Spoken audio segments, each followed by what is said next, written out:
Welcome to RESGEN's Giving Life podcast. Stories and conversations about life in Christ, everyday discipleship, and exploring ways that we as men can give life to others. My name's Tom Henderson, the founder of RESGEN, and today's episode is going to be a good time because I am being joined by a guy who is one of the funniest dudes I know, Jonnie W. I first met Jonnie when I brought him to Sioux Falls last year to be a part of the 2020 RESGEN Men's Summit and date night comedy events, and we have been friends ever since. On today's episode, Jonnie and I chat about everything from how he got into comedy to how his faith and trust in Christ influences his joke writing and overall life to dealing with the pressure of always having to be performance ready.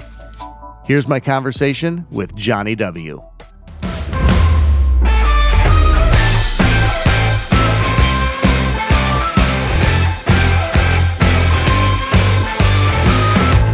Well, Jonnie W., my friend, welcome to the Giving Life podcast. We did it. They said we couldn't do it. Nobody said that. People have been really supportive. But I like to imagine out there. Did you watch the Jordan documentary? Oh, yes, I did. Where like he takes offense and slight by anything. Like he would even make up things to give himself an edge. He'd be like, I don't like the way that guy looked at me in line at the buffet. Yeah. I'm scoring 50 tonight. That's how I do with comedy. That's how you, and that's, so did you come armed like, I'm going to just think of a way that Tom made me mad. Yeah. Well, sometimes, you're like, South Dakota, I don't know, those people. And then you go out with like an intensity and then you just give your best possible performance that way. I think it works for me. Which is exactly what you did when you were here this past January, which really was one of the last times you got to stand on a stage. And and hopefully not the last, but it's they've dwindled since then. Coincidence? Or is Tom Henderson patient zero? Whoa. Because think you had Stewart go down. Stewart went down. Stewart was on a ventilator, dude. Okay. One of your keynote speakers. I shouldn't be laughing at that. When Stewart went down, I was like, okay. This is serious. It's real because I would describe it like, so you did an event with one of the guys? I go, yeah. They go, what was his underlying? I go, dude, he's my age. He's about my size. They look at me like, oh. Like that wasn't like a mitigating thing. Like, oh yeah. So old and yeah. All right. Dude, I'm so glad Stuart's okay. But yeah, your event was like the last event before the whole world stopped. I know. The end of January 2020, we all entered the year with such hope. Did we even know that it was in China at the time? Was it even in the news US about it being out there? I don't think so. I think it wasn't in our conversations at all. I know that. We never were like, hey, what's going on with this Corona thing? We didn't talk about that. No, like Corona to me was the town that I was born in. That's or a Mexican beer. That's what Corona was to me. That's what I knew. Hey, let's keep this show evangelical, please. No beer references. Oh my gosh, you're already flying off the rails. It's off the rails already. It's off the rails. Jeez. Well, Jonnie, it is great to have you on here today, and it's great to see you, man. I mean, it's just good to be able to spend a little time with you. We had such a great time hanging out in January and your brother came too, so that was super awesome to be able to meet him and hang with him.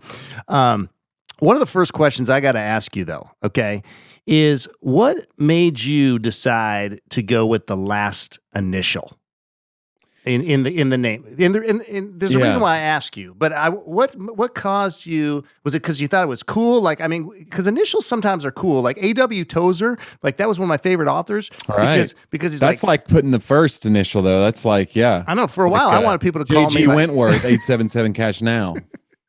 I wanted to be called T.C. Henderson for a while because I thought that'd be cooler. But so tell me about Jonnie W. Like, what made you say the W is the thing? Was it because of George W? Yeah. T.C. Henderson's actually a better comedy name than Jonnie W. T.C. Henderson sounds like, or a guy that would like do your taxes or, call T. Have you been injured in an accident? Call T.C. Henderson and I'll get you the settlement you need. No, I have a hard to pronounce last name, so if I was a Henderson, I would not have changed it. My last name is Wethington, which, like I always say, seems pretty easy, but I mean, it's been butchered my whole life. I get Worthington and Wellington, and but I always say like people I just shorten it, and what I say in the show though is like I shorten it to make it easier because my last name is Baxter, and but no, it's like I just made it easier. But yeah, so Jonnie W just seemed easier for because I would do a lot of church events and conferences, and then I started doing comedy clubs, and they just they're just reading your name off a card a lot of times, or they don't know you very well. And so it just makes it easier to not have like the first thing said before you come on stage be the wrong name. So it's a little more memorable, I guess. Who knows though? Okay. And I'm seeing behind you right now, for those that are watching on like YouTube or something, they can see what's behind you. But for those that are just listening, I just want to tell them that you've had a pretty productive day already, because behind you is a whiteboard. And it says your to-do list is to hang, dry erase board, lunch, which you've already knocked those two out. And then I see you've got write jokes and nap. So you've already had a day of productivity behind you. Yeah, I'm just trying to stay busy in these unprecedented times.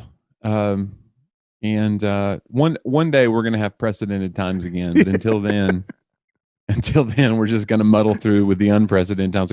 No, this is kind of my workspace. So I've got like my little office here and shelves, and there's like there's a green screen and some joke ideas I have. And so, this is just my little area. Okay. And I think you're going to get a whole bunch of new joke ideas just from this time we spend together.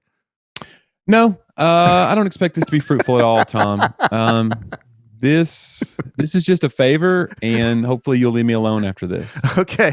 Well, my only goal today is to just have checked that box and be like, all right, Tom, I've at least bought myself 6 months with Tom. Maybe he'll bring me back in 2021. Who knows?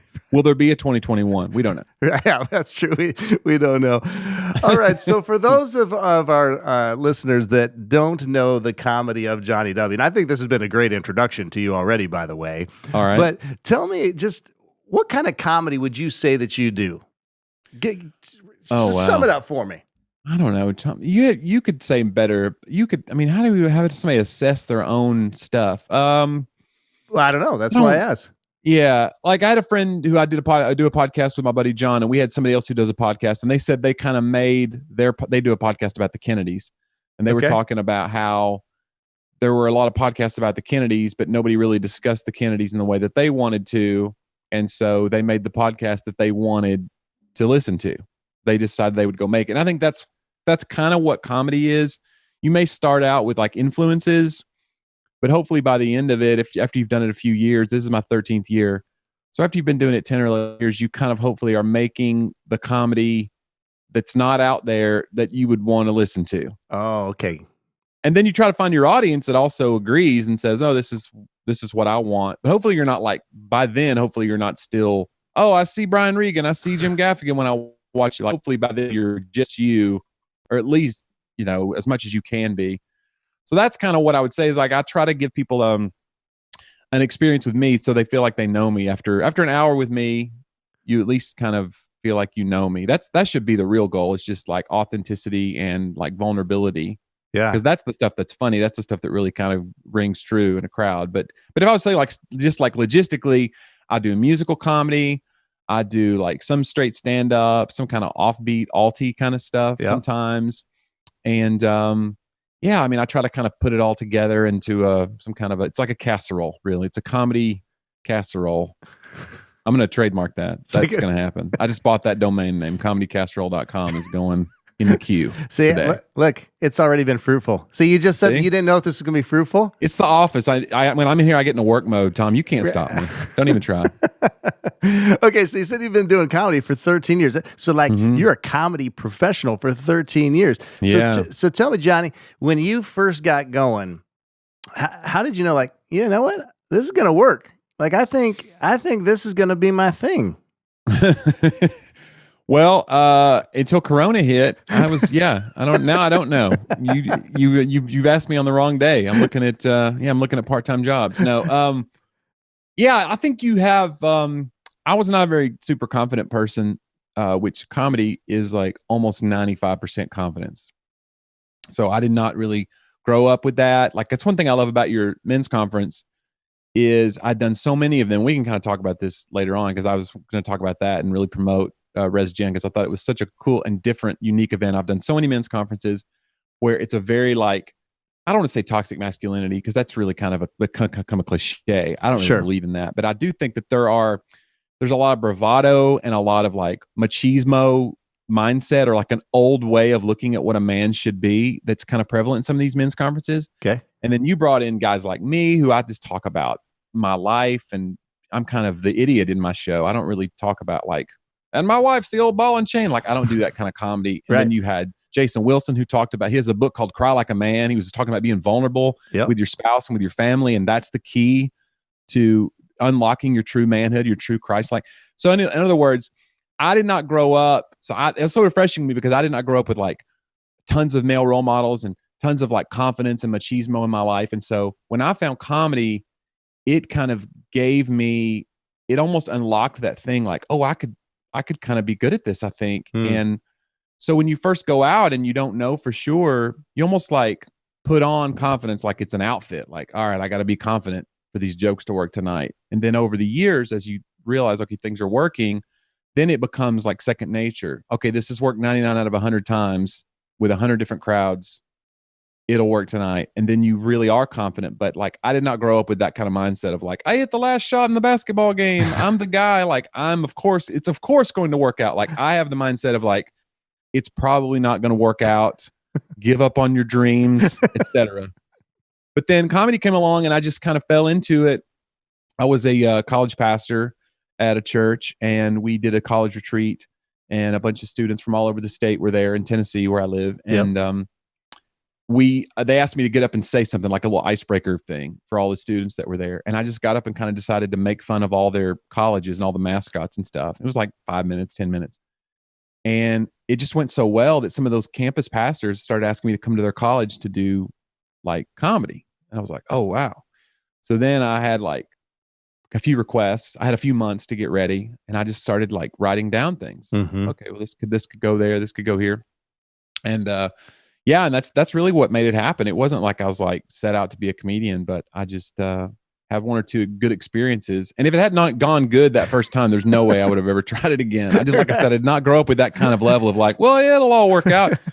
Like, I would have just moved on to the next thing. So I think it was kind of a God thing that that I had that one or two good experiences. I think God knew that I would need that to like bolster confidence and go forward or whatever. But it's been a journey, because then you have failure all along the way. Like, I've bombed a ton since then. It's not like you just go, and I never bombed again. Like, you have to bomb. That's how you get better. Even if you don't bomb, you go and find, I tell other young comedians, like, if you had a great set, record it and then go over it, and you got to find the failure. Like, there's always one or two things you would change. And that's the comedians that get great, is the ones who will take a great set where almost everything worked and go find the one or two things that didn't work and go fix those now.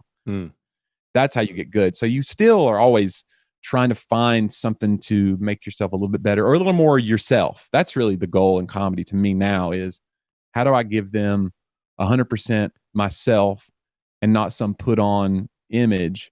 And that way, if you succeed, you're succeeding on your own merits, and you're saying like, you really know me now, not just like, you know what I'm saying? It's almost like, what's the old saying? It's better to be hated for who you are than loved for who you're not, or whatever. I don't know. Yeah. I'm getting deep on you, Tom. I'm bringing it today. I don't know about you. Well, it's because you know you got a nap after this. That's on your whiteboard. That's right. So it's coming up. You're just giving it all. So you're going in tired. So okay. So there's so much in there that I want to talk about. That's so good. So number one, so you were a college pastor prior to being a full-time comedian. So when did you make faith something that you're like, you know what, I want a faith that's my own, and begin that relationship with Christ, and because obviously that happened prior to becoming a college pastor. I'm assuming. Hopefully, I was in my 20s when I came back to church and back to the Lord. I was probably from like 18 to 23, 24 out of church, and probably could have still convinced you that I was a believer, because I just knew. It's almost like that thing. Christianity is one of those things that's kind of easy to fake. If you know, there's a language, there's a lingo, especially in the Bible Belt. You can really talk the talk, and it's almost like we have our own language, we have our own lexicon and our own moves that we do. So, but I definitely was not like a true believer. And so I had a buddy that I went to school with. He was like way out there, and just crazy. And then I heard that he had become a youth pastor, and I couldn't believe it. So I almost went to like a service of his in my early 20s to almost prove myself right, that like, there's no way this guy, just to see it. Right. Just to the spectacle of it. Like, what is this guy going to be? And he was so, like, he was preaching with such power and such conviction. And he was such a changed person. It really made me rethink the gospel. And then a few weeks later, I went to his church. I met a friend of mine who's become a lifelong friend of mine. This was 20 plus years ago, but it's the guy I still do a podcast to this day. He's a teaching pastor at my church now in Nashville. Yeah. And he was a music minister at that church, and we became friends. We started doing music ministry a few months later on campus at UT Knoxville. And we started doing we were in a Christian rock band for about 7 years. And so, yeah, I did not know that. changed. Yeah, that changed everything. So we were called Petra. Maybe you've heard. No, we weren't called. So we traveled and did music ministry and worship ministry together, and that kind of really informed those early years of my coming back. Yeah. And so, then I ran a nonprofit housing ministry for a while that my family founded in Knoxville, Tennessee, for mentally ill folks, and so I did that for a while, and then we moved here, and my brother still runs that ministry, who you met. My brother Benjamin runs that ministry still in Knoxville. So we moved here kind of with no plan. I took a job cleaning a church, and we stepped down as being CEOs of a nonprofit, and we were just like, God, what's next? And then I was going to try to pursue music out here in Nashville. Like a lot of people, you move out here and think it's going to happen. Yeah. And so then I ended up taking a job here cleaning the church. And after a few months of that, they put me over the Sunday school and they put me over college ministry. And then from that, it just started. And then through that college retreat, and then I started doing weekend shows. I'll get back late at night after a weekend show at some church or some youth convention, and I would clean the church, do my college meeting on Tuesday night, and then start it all over again. I did that for months and months and months until I was in a position to go full time in 2012, early 2012. And so, it's been what a journey. Yeah, it has. And I still go to the same church. They're very supportive of everything I do. And it's fantastic. So, man, that's awesome. And I think that's such it's so cool to learn the backstory, Jonnie, because so many times as people that sit in an audience, they can look at the person on stage and they don't see all the hard work that's been done, leading up to that. I mean, obviously there's you think of the hard work of, the writing of the jokes, the learning of with it's a musician writing the songs, learning how to perform the songs, perform the jokes, whatever. But they don't think about all the work that even led up to that. Yeah. And just the sheer, the humility to say, look, whatever God wants me to do, I'm going to do it. And I'm just going to continue to follow him and watch him open the doors in the right timing. And, evidently those opportunities created who you are too. Sure. Yeah. And it's just walking through that next door and even moving here. I never thought I would ever leave Knoxville. So moving here just felt like this leap, and it kind of opened my mind to take further leaps. Like once you take one, you've uprooted everything. You're like, all right, well, the next thing seems a little bit less scary. Mm-hmm. And so then when I started pursuing comedy, which a lot of people think is the scariest thing you could possibly do, is get up in front of a crowd and try to make people laugh. Right. That's the thing about when you make people laugh, like you have to make them laugh. They're not going to laugh on their own. Mm-hmm. Even when people talk about church crowds, they're like, oh, church crowds, they're all polite. They want you to succeed. Yeah, but they're not going to laugh if it ain't funny. Right. They're not going to boo you or heckle you, but they're not going to laugh if it ain't funny. People ask me all the time, they'll be like, do you ever get heckled in churches? And me and my friend Marty Simpson, who's another comedian, we always say yes, and they're always about 8 years old. And that's true. Church hecklers are always like little kids, running the aisles while you try to do your joke. But it's been a great experience, but it's not like there's not been any hills and valleys. We're in one now. But more than that, it's like I'm invigorated by the process of that more than I was any other thing I ever did. Like even the hard part is fun. And I don't say that like it's not work, but when you find out that some words you put together are different than anything anybody else has ever done, and you can figure out how to make somebody have an emotional response to that, like that's a big thrill for me. Mm-hmm. And it's worth the work. It's been a challenge not being in front of audiences, because I feel like I've become a comedian who writes in front of audiences. So I'll come in with like a kernel of an idea, and then if I go to like RESGEN conference, there was a couple of new things I spit out there. that I was like, all right, I'm going to work on this, even though this is a paid gig and this is a whatever, but I've got your crowd. I'm going to work on this thing. Right. And say the first few sentences, hoping that they'll give you enough back that you can kind of vamp. Well, if you're not in front of a bunch of audiences, I do over 100 events a year. So because that's drying up for this past few months, it's like, I feel like I've had to figure out how to pivot creatively because it's like a lifeline, not having that audience. It's weird having it taken away. So I'm hoping things are going to open up soon. So it's up to you, Tom. Oh, do it the is. Work. Okay. I'm working on that for you. That's true.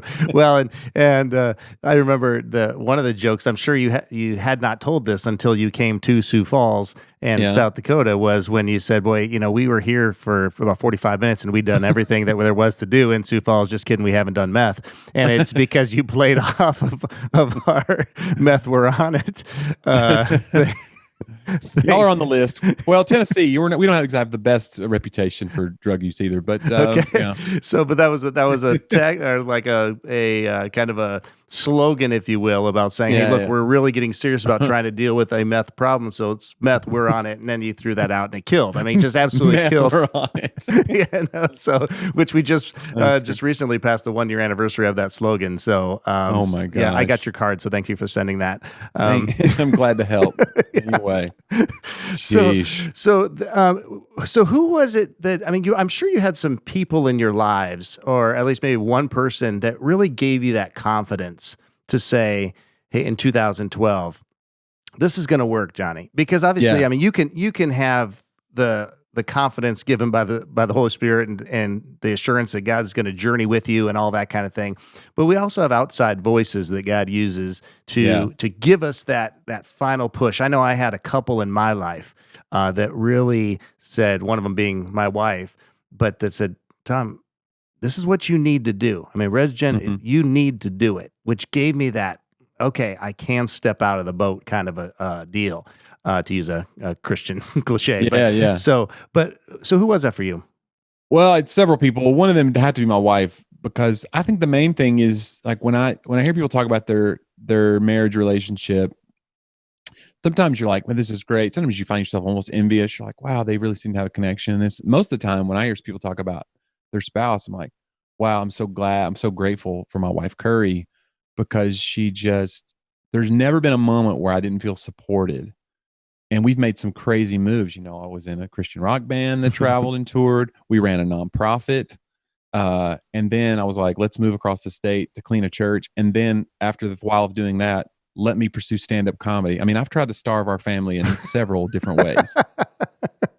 So just the idea that I never was afraid, like, you hear some guys and they'll be like, I really want to do this, but if I tell my wife, she'll kill me because we're so stable over here financially. And I'm afraid of the security. Security is a big thing for a lot of women. Yeah. And it should be, and that's okay. But I just feel like with my wife, I never had a moment where I was like, if I tell her this, it's going to be such a fight, because it was never that. It was like every step along the way, I felt supported. And then I'd have to say my church, my friend John, who I was telling you about, who was a music minister that I met years ago, and we become lifelong friends.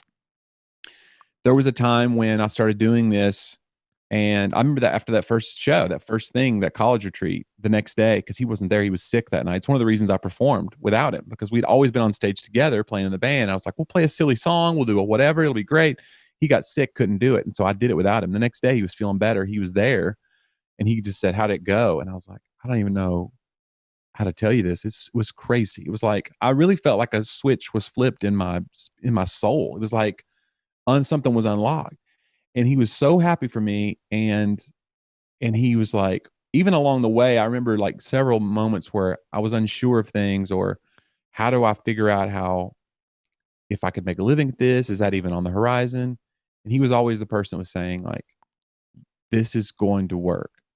There's a need for what you do, and it's going to work. And he would always just breathe life into that. And I think, there's times when it just kept me going, where he believed in me more than even I believed in myself sometimes. And so I think that, you need those people for sure. And it's hard to get them after the fact. Like, once you get going, all of your relationships, like, I'm not famous by any means, but a lot of my relationships now, they meet me with what I do for a living running in the background. Sure. So there's that context of whatever success or whatever I've had. Whereas when you have somebody who knew you from the beginning, there's a whole different level of, I know you really believed because there was no reason to believe and you believed, you know? Mm-hmm. And so that's important. And it's really cool. So Man. I'm grateful. Yeah, man, that's awesome. That's really good. I think about how many the struggles that happen in the journey, Yeah. after you launch or you get out there, and those people as well, it's comforting to go back to them as well. And to because there's Yeah. because of the history, there's a level of relationship and a depth of conversation you can go and have with John, for instance, that you can't have with somebody that maybe came into the process. Not that they're any less important, but yet it's just a different level. Yeah. And even during this Corona thing, there have been pastors who've reached out to me to check on me that I did events for back in the day for, a couple $100 and a piece of pizza. Mm-hmm. And they'll be like, and they've kind of grown along with me and they've brought me in over the years. And even as like, whatever, that's the thing, you get whatever, your fee goes up a little bit and they don't, sometimes they'll balk, sometimes they don't. They're like, hey, this is great. I'm so glad you're doing so great. This is so awesome. I talked to your agent and they said that this is what your fee is now. And they'd be happy about it. They'd be like, you're really doing good. And I'd be like, wow, this is different. And I had a few of those guys reach out and be like, so what's your calendar like? And I'd be like, it's a dumpster fire. What do you think it's like? And I had one of them, this is a guy in Nebraska, and I've done 5 or 6 events for him over the last 12 years. And he said, I want to bring you in to do our 40th anniversary. We're going to do an outdoor event to where it'll be safe, but I want to bring you in. I go, okay. He goes, we'll take care of you. And he did. It was amazing. Yeah. So that was like a few weeks ago that I went and did that. But here's somebody who has his own thing going on. And yet he was thinking about me and how, even though he's got to take care of himself, he's trying to take care of his church. He's like, I think you would be good for this season in our church. And I want to bring you in and bless you because I know it's been a tough season. So like people like that, it's so encouraging and so rare, Yeah. Yeah. Well, that's good. So then you had people that had invested in you and gave you that confidence. So is that something that you're on the lookout for as well, as to how you can help encourage those that are coming behind you or alongside you? No. What I try to do is discourage people from becoming comedians because there's too many. And if I can just have that one thing happen today, then it will have been worth this hour with you. Is if you're thinking about pursuing stand-up comedy, don't go back to Lowe's or wherever you're working and just stay with that. Who knows? Maybe you would have been funny enough. We don't know, and we'll never know because you're going to quit. No, comics are an interesting lot. There are a lot of comics who I've met who do have a sense of like almost like a zero-sum game. Like laughter is a zero-sum game. Like if you're getting laughs in a show and I'm on a show with you, you're taking my laughs. Because there's one group of laughs and there's only so many laughs to go around. Yeah. And there really are people who feel that way. And I think God just put me right away with people who didn't feel that way. And if I would have gone that way, if I was going to head that way, it was headed off at the pass by working with people like Tim Hawkins, who was so generous early on. Like I remember my first show with Tim in April of 2012. I got on the bus nervous. I mean, I was a 4-year comedian. I've been doing comedy 4 years, and I've got this bit that I'm kind of scared to do on those shows with Tim. I had 20 minutes or whatever in those shows, 15, 20 minutes.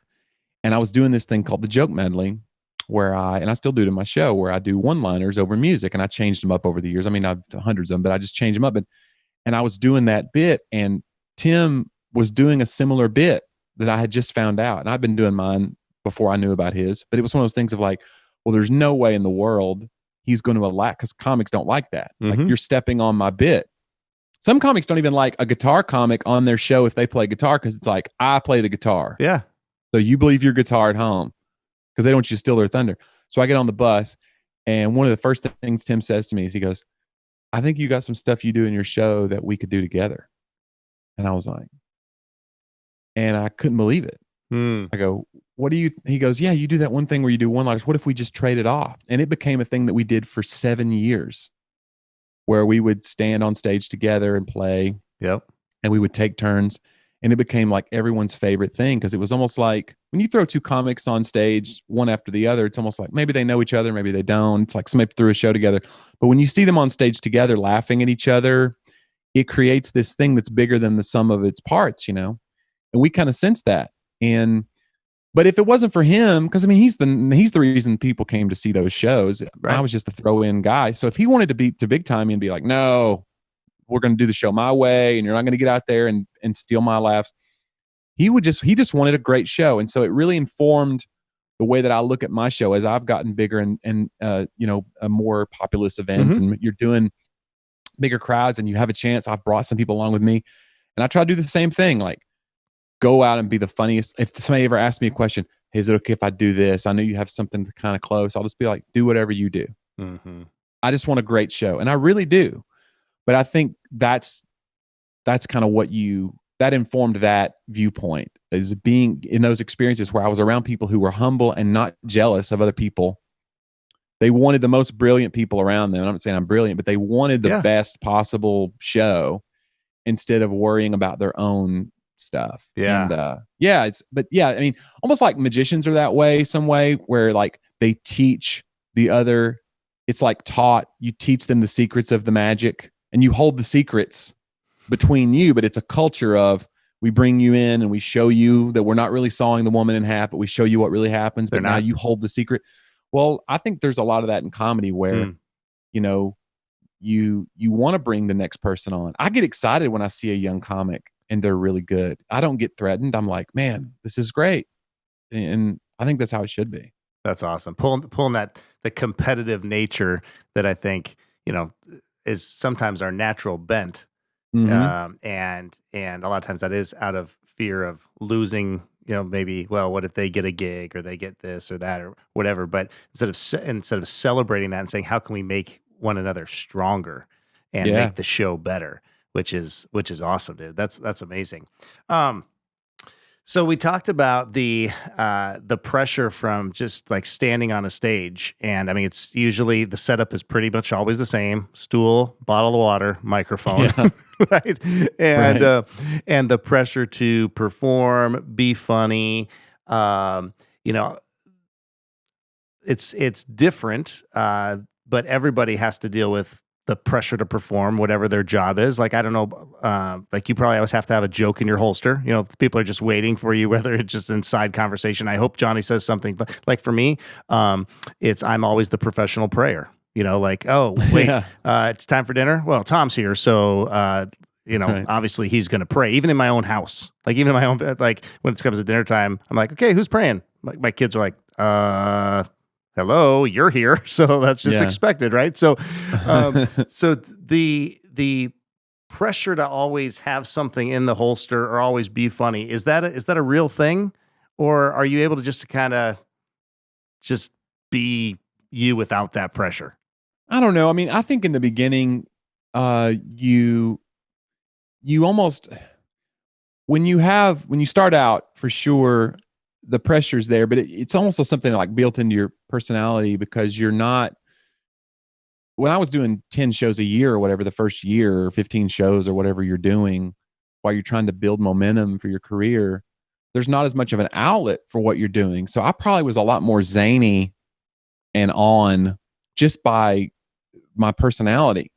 And then once you do 100 shows a year, it's like your outlet for that is kind of satisfied. And so you don't feel the need as much, but other people for sure, sometimes there's that pressure, like at the merch table or whatever. Like, I'm one of those guys, I go straight to the table after the shows. I want to meet people. Yeah. Like, I didn't really get into this to get away from people. I got into it to connect with people. And so I like connecting with people after the show and seeing how they felt. I like hearing them kind of mutter to themselves as they're leaving. I want to see what their energy is and their vibe is. And you can't get that if you just go hide out backstage after the show. So I really enjoy that part of it. But yeah, sometimes they'll come to the table and they'll be like, they'll kind of expect you to still be on it. And so I have a few like lines that I have, but like somebody will be like, that was so great. You were so great. And I'll just be like, sometimes I'll say like, you have great taste. Because it's so weird to try to deflect praise. Like, we're always taught to like deflect praise or whatever. Yeah. And so I just go like the other way, almost like a Will Ferrell thing, where you just say like the most arrogant thing, but in a funny way. You're right. I am amazing. Like, you were right. You nailed it. This lady gets it, everybody. And you just, she knows how good it is. But like, I don't know. Sometimes people come up and they're a little awkward. They don't know. And so you have to kind of diffuse that awkwardness, which is what we're supposed to be good at. So I've kind of had to hone that skill, and but it's fun. I don't mind it. Sometimes I know comics who don't like to do the whole there was a lot of pressure, especially in the old days. Like you had to go out after the show with the pastor and be with his family. Sometimes they wanted you to stay with their family in the house, host home, nice. Eat with the family and hear all the stories and learn the kids' names. But we're going to go out after dinner. You're going to be on for another hour at dinner. They're going to go around the table and all the kids are looking at you like they want you to be just as funny as you were with your polished stage material. And but I mean, the thing is, I like people, so I don't think of it as like this is my audition. But sometimes, honestly, just being real and being funny in the moment, it can get you the next job just as quick as being great on stage, because they want to see if you're going to be nice to their 12-year-old. Mm-hmm.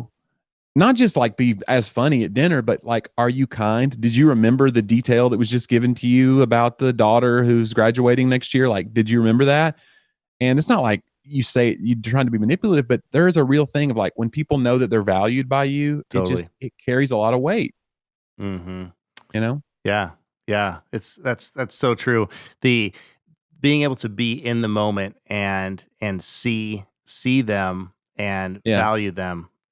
So that's so transferable, regardless of the position you hold or who you are and all that stuff. So what's the old saying about what is it? Authenticity is the most important thing in this business, and if you can fake that, you've got it down. You got it made. Once you get. All right, so I want to have a little session here that we don't do it with every guest, okay? But I feel like this is going to be good with you, okay? All right. Okay, so, and I just call it rapid fire favorites, okay? So I'm just going to ask some basic, like, give me your favorite this, okay? And then I just think there's going to be some great answers coming. So it's a lot of pressure. I don't like this pressure when you say it's going to be great. Just stop. Why don't you just chill with that? Yeah. Let's just. I'm all about the build-up. Okay, I'm all about the build-up. It's like I tell my wife. Sometimes I'm like, honey, you get so excited about date night, and then there's just no way that I can ever like produce that kind of a great date that you want. So that's what I'm really trying to do. Is I'm trying to have you let people down, Jonnie. That's really what I'm trying to do, I guess, here. Thank you. Yes, I'm here for you. All right. So favorite comedian right now? Oh gosh. I tell you who I love right now is a guy named Andrew Stanley, out of Atlanta, and he is the son of Andy Stanley. Yes, and he's been doing comedy just a few years, but he's one of those guys who I just think is so funny, and I think he's gonna be a gigantic deal. He's fantastic. Probably my favorite of all time is Brian Regan. Okay. So if you were just to say like, who's your favorite comedian of all time, Brian Regan is pound for pound. Yeah. I can't think of anybody funnier than him. Okay, got it. Okay, first of all, old country or new country? Give me old country. I think country music should be written by ugly people. They've got better stories. I'm right. When you see Merle Haggard, he looks like he's walked 5 miles on his face, and he knows about the world. Keith Urban has not experienced pain unless he touched himself with his hair straightener. You know what I'm saying? Like he doesn't know how to write. Okay, so is Merle Haggard your favorite country artist then? No, I'm just saying like those guys know. Like when you hear a Dolly song, it's not just about ugly, but it's about like they're earthy people. They get it. Right. Like I read that Dolly wrote Jolene and I Will Always Love You in the same day. You know what I'm saying? That's crazy. Right. So I'm old country all the way. Do you ever write 2 jokes in one day, Jonnie? No. You don't want to work that hard. No. One a day is enough. Okay. So speaking of jokes, give me your favorite joke in your arsenal right now. Gosh. Let's see. Man, I don't like this. It's a lot of pressure because then if it doesn't land, it's like, oh, that was his favorite. She. The one I'm probably most famous for is that my dad was a conjoined twin. So we used to refer to his brother as my uncle on my father's side. And then I say they were surgically separated. Now he's my uncle once removed. That's probably the one that I've had the most, I've gotten the most out of. That's probably paid a few mortgage payments for me. Yeah. That one's so good. All right. Favorite men's event you've ever done? I'm just kidding. Don't put that pressure on me. Promise Keepers 2007. No, I wasn't even doing comedy. I'm just teasing. All right. Favorite kind of cheese? Do not tell me you're lactose intolerant. Please do not tell me you're lactose intolerant. No, I'm an American guy. I'm white trash. Give me American cheese all day. I know it's not cheese. It doesn't even say cheese. It's American cheese food. Have you noticed that? Little American cheese food. They don't even call it cheese, but I do, and I love it. I'm white trash. I like meatloaf with the little ketchup glaze. Yeah. I'm white trash. Just own it. Be there. Oh, that is so good. All right. Thanks for participating. See, that was great. That was great. I knew you would hit a home run on that. It wasn't rapid though, because I extrapolated on my answers because I'm too wordy. I apologize. I should have just boom, boom, boom, Coke, Pepsi, whatever. No, Brittany, Christina, hey, like you needed more succinctness from me and I let you down. And I apologize. No, you're being you. That's the thing. And that's what we love. That's what we love. All right. So in a normal year, you're on the road a lot. And so being one who travels, I know that is something that is difficult on several different levels. You're in a different city, you're in different beds and all those kinds of things, but you're also away from loved ones. And so this is the Giving Life podcast. And one of the things that we always want to just talk about is just as men, how can we give life to those that we're consistently, coming in contact with? And obviously we've talked about how you give life through comedy, because I think laughter just gives life in just such an amazing way. But when you're on the road, what are ways that you just continue to give life to your wife? You've talked about how important she's been in your entire journey, that you're really partners in life and in just business, and she's such an encouragement. So how do you give life to her when you're away from home? Yeah, it's tough, and it's something I've learned to do better at, I hope, over the years. When you start out, it's like we made a deal, like we're going to say yes to everything. Like it's not going to be a lot of money, and it's not going to be a lot of prestige, and it's going to be a lot of long nights in the car, and I have to just get the reps that needed to get good at this. So we're going to say yes to a lot of things. And then over the years, you can kind of start picking and choosing. Well, I don't want to work this many days this month, or I want to do this. Mm-hmm. And but it gives you perspective of, so I feel like in the beginning, I probably took for granted a lot, that like, look, I have to be gone. I have to be doing this. So there better not be any complaints almost, guys do that sometimes. Like, look, I'm working so hard. Somebody's got to pay for all that, you get that mindset. Yeah. And I feel like now I've developed a lot more. I saw Dustin's interview with you, and he was talking a lot about empathy and how empathy is like the main thing with him. And I really feel like over the last 4 years, I feel like that's a big thing God's worked on with me, is like trying to figure out how to tap into that vulnerability and knowing what other people need from me, and being able to provide that. So I feel like there's a lot. I'm friends with comedian Jason Earls, and one of the things Jason told me that he does is he tries to make sure that there's groceries in the fridge before he leaves town. That way, that's just one less thing his wife has to worry about. And I was like, that's a good thing. So I try to make a little note of that. And he says, I try to make sure her gas tank's full. I've done that a couple of times. Sometimes I forget to do that. Yeah. But it's like those little things like that. I used to, one thing I don't do anymore is because I do some pretty cool events. And one thing I don't do anymore is be like, you're not going to believe this hotel. Yeah. We're right in the middle of Disney. I can look out my window and they're shooting fireworks. Yeah, I could tell you all the things not to do if you want to travel. Actually, that'd be good. If you could just write, I'm going to start taking notes right now. Yeah. We go together a lot now too. That's one thing that we've done a lot more the last few years is, I'll let her look around on the calendar. Hey, this seems like something to be fun for us to go do together. And to me, I feel so supported by her. And so, I try to reciprocate that same support. It's like what I do is interesting to a lot of people. Yeah.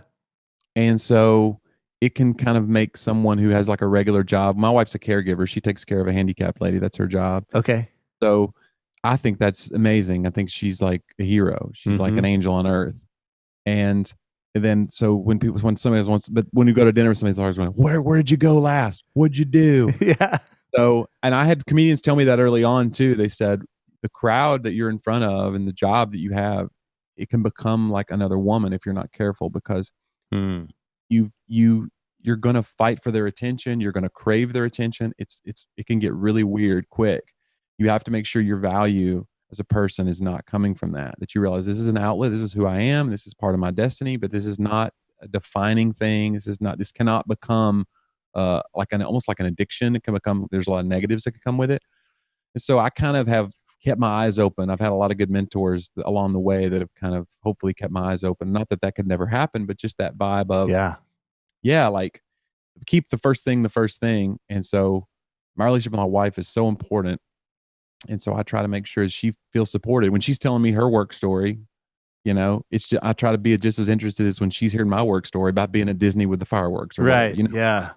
Let that be like, there's a give and a take sometimes in marriage. It's important. It's important to feel like you're valued. And, cause and she knows enough about me to know that like the thing that I did at Disney wasn't that big of a deal to me anyway. And I couldn't wait to get home, and it's not as much fun. It's never as much fun if you're by yourself anyway. Sometimes it's even a bummer when you look at them and you're like, all right, well, if I had people with me, this might be cool. We might go ride some rides. But as it stands, I'm going to be inside of this hotel room and the stage and then back to the hotel, Oh, that is so good, Jonnie. Like that statement of just making sure that the stage, our jobs or whatever, doesn't become another woman. And and it's tough too, so because good. as far as like identity stuff too, because we're dealing with that now. You have I have so many friends in entertainment and just people who speak for a living, and what we do has been taken away from us the last few months. And you feel like a loss of control. It's almost like a death. And then you have to start reconciling with yourself. Like, is so much of what I do wrapped up in who I am, that now I have to it's almost like surgery. It's almost like you feel angry about it. And you go through it's almost like a grieving process where you have to go through denial and anger and acceptance. And I don't know which level I'm on now. Podcast. I'm on Do Friends podcast level, whatever that's number 8. Yeah. But it makes you confront. And I think that's been actually one of the good things about the pandemic is it probably has made a lot of us confront those values that we say we have. But when you're not doing 100 shows a year, who are you really? If I took that away? And so we're having to kind of confront that. And so I don't know how I don't know whether I'm passing or failing the test, but we're all being tested for sure. That makes me think about the statement that I heard early on in ministry is that one of the roughest days for pastors or those in ministry that are in a church is Mondays, because you've come off of the excitement of Sunday and hopefully that went well and all of that. But then you're just gearing up for the next thing. And so just even that whole idea of saying, man, you know what? I am more than just what I do. Number one, I'm a child of God, number one. And then I'm a husband. I'm a dad if I'm a dad. Whatever it is. And so, man, that is really good. So a couple more things, and then we'll end our time here together. But so when you're on the road, and being that you have continually just been focused on faith and you've just done a great job of continually growing in your faith. Are there things that you do when you're on the road that keep you kind of connected to the vine, so to speak, really keep you moving in just your focus on faith? Yeah, man, I think this season has been really interesting, because like my church, we've been online a lot. I don't know if you guys are gathering in person now, probably again. Yeah. But like we went a long season without gathering. That was a challenge. And like I've got material that I do about that now, about how your pastor gets more like you need an audience to keep you in check. It's like a check and balances, because you might preach a lot harder. And so now we have pastors who've been preaching a lot harder. It's been 6 months. So I said, my pastor's just railing on about forgiveness and tithing, and I feel like I'm being cyberbullied. And so it's like he's not getting my automatic withdrawal this month, is what I'm saying. But yeah, so I think that's been a tough season because you were not like, I have a small group in my church that has been a really good resource for me because community does not come easy to me. Jerry Seinfeld talked about that in his stand-up special that he did for Netflix a couple of years ago. He said, I can talk to all of you, but I can't talk to any of you. And it's kind of like funny and sad at the same time because it's true. Like, we can talk in front of 1,000 people and bare our soul. It's not true. Some of it's very crafted to make us look good or silly or whatever, but it's still true.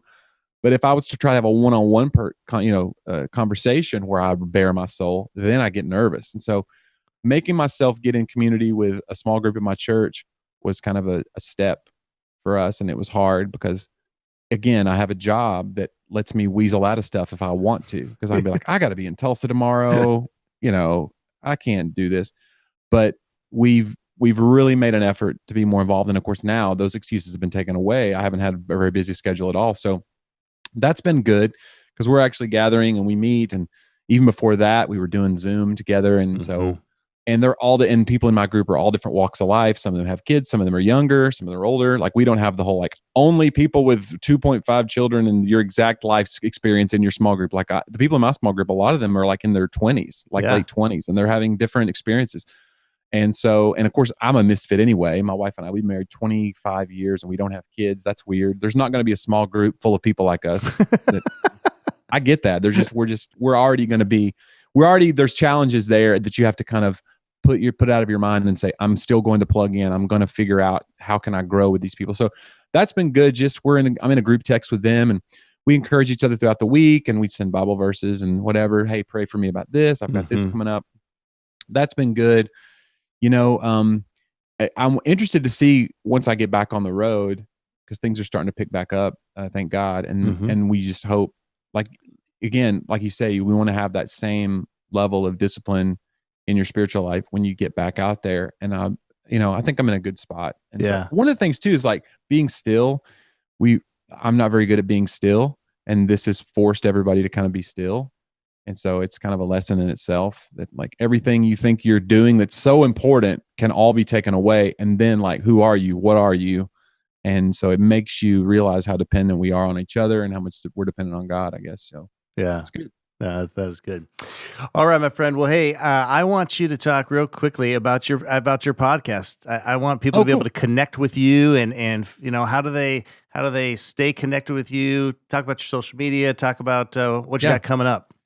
All my social media can be linked to from my website, jonniew.com, jonniew.com. You can find my Facebook and Insta and all that stuff. And I got clips all over YouTube. You can find out about booking if you're interested in that sort of thing. It'd be great. And then I have a podcast that I've been doing. We have 160 episodes of that. That's with my buddy John Driver, who's an author and speaker and my lifelong friend.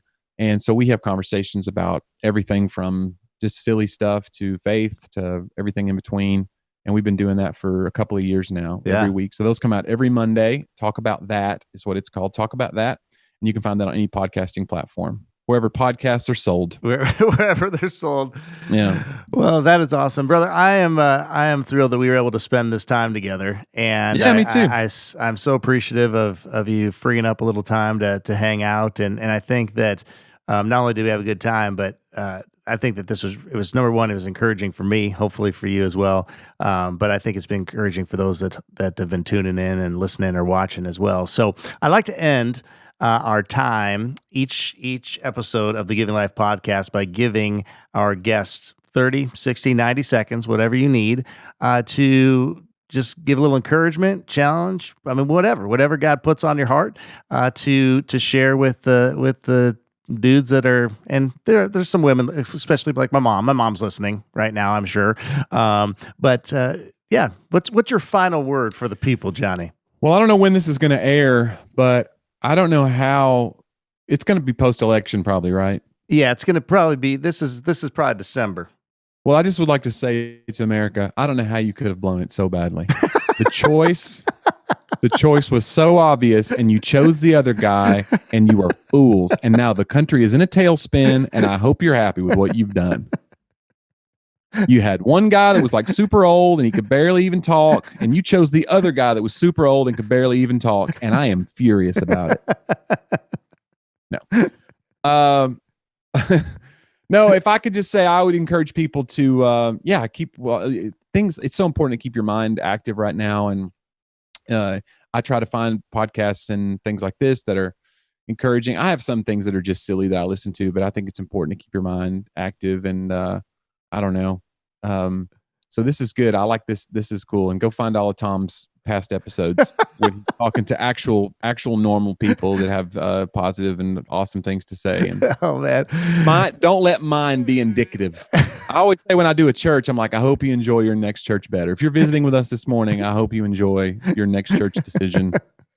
Man, it's been cool being here. And like I said, I know it's a weird time in the country, but I really do think that laughter is a gift from God, and that when we kind of, it's almost like comedians were given to us because they have like a third eye that can look at things a little bit differently.